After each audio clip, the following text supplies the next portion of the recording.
বাবা ওই আঙ্কেল রে বলো যে তুমি 2 নম্বরে পাস করেছো পরীক্ষায়। আঙ্কেল আমি 2 নম্বরে পাস করেছি। ঠিক আছে বাবা, বাড়িতে যাও। কি ব্যাপার ভাই, বাতিজাদে এত উঁচু গলা বলেছে আঙ্কেল আমি পরীক্ষা 2 নম্বর পাস করেছি, তুমি তো কোনো গুরুত্ব দিলে না, হালকা ভাবে নিয়ে নিলে। আরে ভাই তোমার তো উচিত ছিল ওর মাথাতে হাত দিয়ে গুড বা ভেরি গুড, ভালো করে পড়াশোনা করো, এটা বলার ছিল।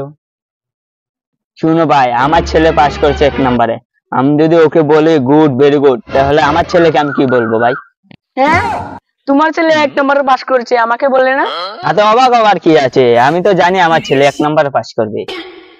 আমি তো ওর স্মরণ শক্তি বাড়ার জন্য পুষ্টিকর খাবার খাওয়াচ্ছি। তোমরা তো বড় লোক, তোমাদের তো বড় বড় কথা। আরে ভাই এটাতে বড় বড় কথা কি আছে?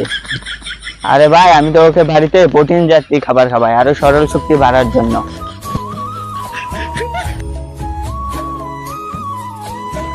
আরে মাস্টার মশাই দাঁড়ান দাঁড়ান, কি ব্যাপার মাস্টার মশাই, কেমন আছেন? এই তো ভালো আছি। এবার পরীক্ষার রেজাল্টে কি খবর? হ্যাঁ খুব ভালো। শুনলাম ক্লাস 5 এর জিতুদার ছেলে নাকি 1 নাম্বার হয়েছে। জিতুদার ছেলে 1 নাম্বার হয়নি, ওকে 1 নাম্বার বানিয়েছি। আসলে ঠিক বুঝলাম না।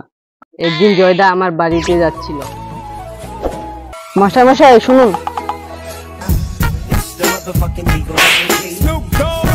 ও আচ্ছা দাদা কোন? আমি আপনাকে খুঁজতে খুঁজতে যাচ্ছিলাম আপনার বাড়ির দিকে। আচ্ছা ভালো হলো আপনাকে পেয়ে গেলাম। ও আমার ছেলে তো দেখছি বাড়িতে অনেক পড়াশোনা করছে, আমার তো মনে হচ্ছে যে ও 1 নম্বরে পাস করে ফেলবে। হ্যাঁ হ্যাঁ হ্যাঁ, ও তো 1 নম্বরে পাস করবে। ও তো স্কুলে ওর ভালো রেজাল্ট, ক্লাসের প্রতি মনোযোগ অনেক ভালো। আর সব স্যার ম্যাডাম ওরা সবাই আলোচনা করে ছাত্র নিয়ে, ওই ছেলেটা ভালো, এবার ক্লাসে 1 নম্বর হবে। তো আপনি কি করবেন, ওকে ও 1 নাম্বার হলে ওকে 2 নাম্বার করে দিবেন, আর 2 নাম্বারে যে আসবে তাকে 1 নাম্বার করে দিবেন। আরে আপনি এটা কি বলছেন? 2 নম্বর? আপনি তো আরো এটা শুনে খুশি হবেন যে ও 1 নম্বরে পাস করবে। তাহলে শুনুন মাস্টার মশাই, আমি আমার ছেলেকে বলছিলাম যে তুই যদি 1 নাম্বারে পাস করতে পারিস তাহলে তোকে আমি একটা সাইকেল কিনে দেব। এখন শুনুন মাস্টার মশাই, এখন সাইকেল কিনে দেওয়ার মতো সামর্থ্য তো আমার নেই। এখন আমি যে পরিস্থিতি দেখছি যে আমার ছেলে 1 নাম্বার হবে, তো এখন বলছি যে আমার ছেলেকে 2 নাম্বার করে দিবেন, আর 2 নাম্বারে যে আসবে তাকে 1 নাম্বার করে দিবেন। তাহলে ওর কাছে আমি ধোঁকাবাজ হয়ে যাব।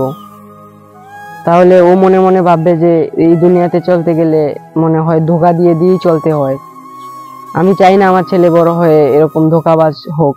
ও মনে করবে যে দুনিয়াতে মনে হয় সবাই কথা দিয়ে কথা রাখে না, তো আমি চাই না আমার ছেলেটা এরকম হোক। আচ্ছা ঠিক আছে। ও আসলে এই ঘটনা। হ্যাঁ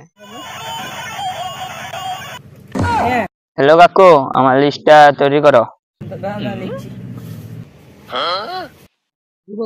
হুম 1 কেজি কাজু বাদাম দিয়ে দিও। কাজু বাদাম 1 কিলো না, তারপর 1 কিলো খেজুর দিও। 1 কিলো। 1 কেজি আপেল দিয়ে দিও। 1 কেজি।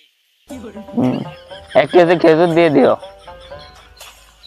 আর একটা হলদি দিয়ে দিও, আর একটা কমপ্লেন দিয়ে দিও, আর 5 লিটার দুধ দিয়ে দিও, লগে কিশমিশ দিও। আচ্ছা ঠিক আছে, আপনি সুন্দর সময় পেয়ে যাবেন। কি ভাই কার জন্য এত কিছু অর্ডার দিচ্ছ? ছেলের জন্য, আমার ছেলে পরীক্ষাতে 1 নাম্বার পাস করেছে। তুমি কি খবর পাওনি আমার ছেলে যেন 1 নাম্বার পরীক্ষা পাস করেছে? আমার ওই ঘরের ভাতিজা দিন রাত পড়াশোনা করেও 1 নাম্বার হতে পারেনি, 2 নাম্বার হয়েছে। কারণ আমার ভাতিজা সরল শক্তি কম, দিন রাত পড়াশোনা করেও 1 নাম্বার হতে পারেনি। আমি তো আমার ছেলেকে অনেক প্রোটিন জাতীয় খাদ্য খাওয়াই, 1 ঘন্টা আধা ঘন্টা পড়লে রেজাল্ট ভালো হয়। আমার ভাতিজা যদি সবসময় প্রোটিন জাতীয় খাবার খাওয়াতো তাহলে আমার ভাতিজা পরীক্ষাতে 1 নাম্বার হইতো। ভালো প্রোটিন জাতীয় খাবার খাওয়ালে লোকেরা তো জানে না সরল শক্তি বাড়ে।